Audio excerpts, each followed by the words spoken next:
Hi friends, welcome to my YouTube channel. ఈరోజు మనం బేబీకి మదర్ మిల్క్ అనేది కరెక్ట్గా సరిపోతుందా లేదా అనేది చూద్దాము. ఇన్ఫర్మేషన్ మీకు నచ్చితే కొంచెం సబ్స్క్రైబ్ కూడా చేయండి. స్టార్ట్ చేద్దామండి. ఫస్ట్ అయితే వెయిట్ గెయిన్ అనమాట.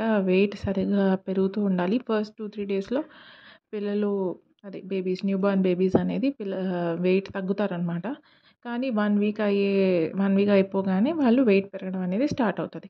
సో 2 వీక్స్ అయ్యేసరికి వాళ్ళు కరెక్ట్ వెయిట్కి వచ్చేస్తారు. అది పుట్టినప్పుడు ఎంత వెయిట్ ఉన్నారో అంతే వెయిట్కి వస్తారనమాట 2 వీక్స్కి. అలాగా పెరుగుతూ ఉంటారనమాట వెయిట్. నెక్స్ట్ ఇంకోటి ఏంటంటే డైపర్స్ ఆర్ నాపీస్ ఏదైనా కానీ ఒక 6-7 టైమ్స్ అయితే యూరిన్ వెళ్తారు. అది కూడా పేల్ ఎల్లో, లైట్ ఎల్లో కలర్లో వెళ్తారు. డార్క్ ఉండడం అది కరెక్ట్ కాదు. పేల్ ఎల్లో కలర్లో వెళ్తారు. తర్వాత వాళ్ళు మోషన్ పాస్ చేసినప్పుడు చాలా ఎక్కువ సార్లు చేస్తారు ఫస్ట్ 1 వీక్‌లోని. అది చాలా ఎక్కువ సార్లు చేస్తారు. చెయ్యాలి కూడా. అదెందుకనేది నేను జాండీస్ వీడియోలో చెప్పాను. సో, ఎక్కువ సార్లు చేస్తారు. అలాగే ఫస్ట్‌లో అది కొంచెం గ్రీనిష్ కలర్‌లో ఉంటుంది. తర్వాత అలాగా సాఫ్ట్‌గా యెల్లో కలర్‌లో ఉంటుంది. వాటరీగానే ఉంటది. అది నేను చెప్పేది ఓన్లీ బ్రెస్ట్ ఫెడ్ బేబీస్‌కి మాత్రం. తర్వాత ఫీడింగ్ అయిపోయిన తర్వాత వాళ్ళు క్రాంకీగా ఉంటారనమాట. ఇంకా ఏడవడం అలా చేయరు. నిద్రకి ఏడిస్తే ఏడుస్తారు తప్ప, ఫీడింగ్ అయిపోయిన తర్వాత కూడా నిద్ర కాకుండా ఏడుస్తున్నారు అంటే వాళ్ళకి సరిపోవట్లేదని అర్థం.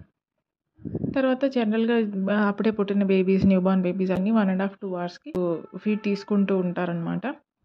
సో, ప్రతి ఫీడ్ ఒక 15-20 మినిట్స్ అయితే ఈజీగా ఉంటుంది. సో, అలాగా రెగ్యులర్‌గా తీసుకుంటూ ఉంటారు. అప్పుడు వాళ్ళు మిల్క్ వస్తున్నట్టే అనమాట. లేకపోతే వాళ్ళు కూడా కొంచెం క్రాంకీగానే ఉంటారు. ఇరిటేట్ అవుతారనమాట.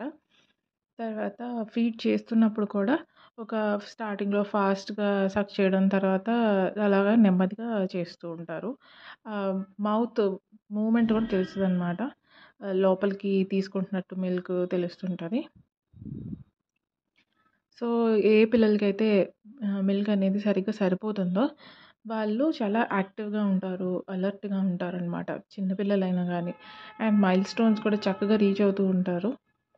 లైక్ ఎప్పుడైతే బోర్లా పడడం గానీ, కూర్చోవడం అలా ప్రతీదీ కరెక్ట్‌గా రీచ్ అవుతూ ఉంటారనమాట.